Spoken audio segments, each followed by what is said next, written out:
MLC चुनाव में cross voting हुई कांग्रेस की तरफ से। कहा जा रहा है कि हम सख्त कार्रवाई करेंगे। किस तरह से देखते हैं, क्या देखिए, कांग्रेस पार्टी बुनियादी तौर पर एक बिखरी हुई पार्टी है। कांग्रेस के विधायकों में कांग्रेस का जो स्थानीय नेतृत्व है उसके प्रति कोई सम्मान नहीं, कोई आदर नहीं, कोई विश्वास नहीं है।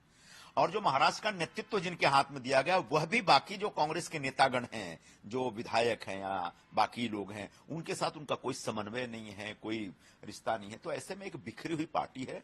7-8 ने क्रॉस वोट किया, ये गनीमत है, वरना इससे ज्यादा भी क्रॉस वोट कर सकते थे, क्योंकि उनको नेतृत्व में ही विश्वास नहीं है।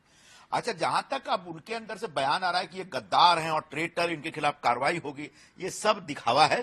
क्योंकि 2022 में भी इसी प्रकार से क्रॉस वोटिंग हुई थी। तब क्या किसी विधायक के खिलाफ कोई कार्रवाई की गई थी? क्या 2022 में कांग्रेस पार्टी का जो अधिकृत उम्मीदवार था एमएलसी चुनाव में, वो चुनाव हार गया था।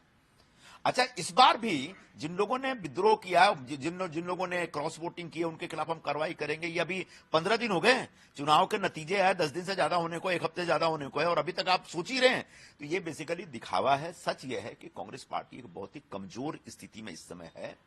उसका कारण यह है कि नेतृत्व बहुत कमजोर है। नेतृत्व का कोई नियंत्रण या नेतृत्व का जो एक समन्वय होना चाहिए सभी लोगों के साथ, वो समन्वय एकदम 0% पे है, एकदम शून्य हो गया है। और ऐसे में कांग्रेस पार्टी लोकसभा चुनाव में, चूंकि उनको एक आशातीत सफलता मिल गया, उसमें उनका कोई बहुत बड़ा योगदान नहीं था। कांग्रेस का प्रचार बहुत बेकार था, कांग्रेस के नेतृत्व और उम्मीदवार के बीच कोई समन्वय नहीं था। ऐसे में चूंकि भारतीय जनता पार्टी के खिलाफ एक नैरेटिव बना दिया गया था, भारतीय जनता पार्टी के खिलाफ एक प्रचार चल रहा था, उसका फायदा कांग्रेस को मिला और जीत गए।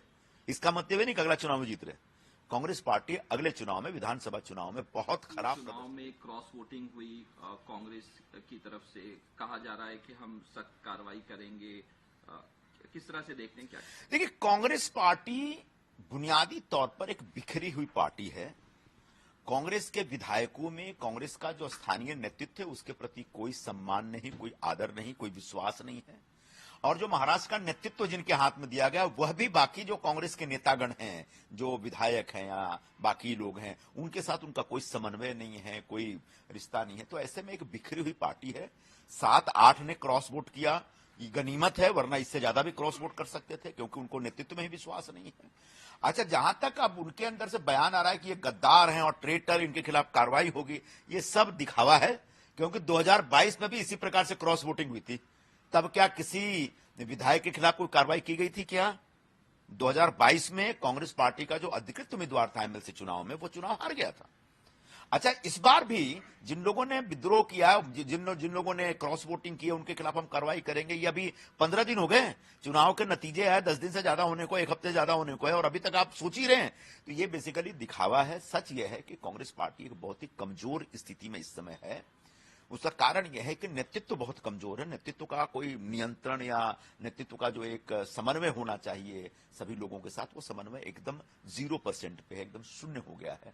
और ऐसे में कांग्रेस पार्टी लोकसभा चुनाव में, चूंकि उनको एक आशातीत सफलता मिल गया, उसमें उनका कोई बहुत बड़ा योगदान नहीं था। कांग्रेस का प्रचार बहुत बेकार था, कांग्रेस के नेतृत्व और उम्मीदवार के बीच कोई समन्वय नहीं था। ऐसे में चूंकि भारतीय जनता पार्टी के खिलाफ एक नैरेटिव बना दिया गया था, भारतीय जनता पार्टी के खिलाफ एक प्रचार चल रहा था, उसका फायदा कांग्रेस को मिला और जीत गए।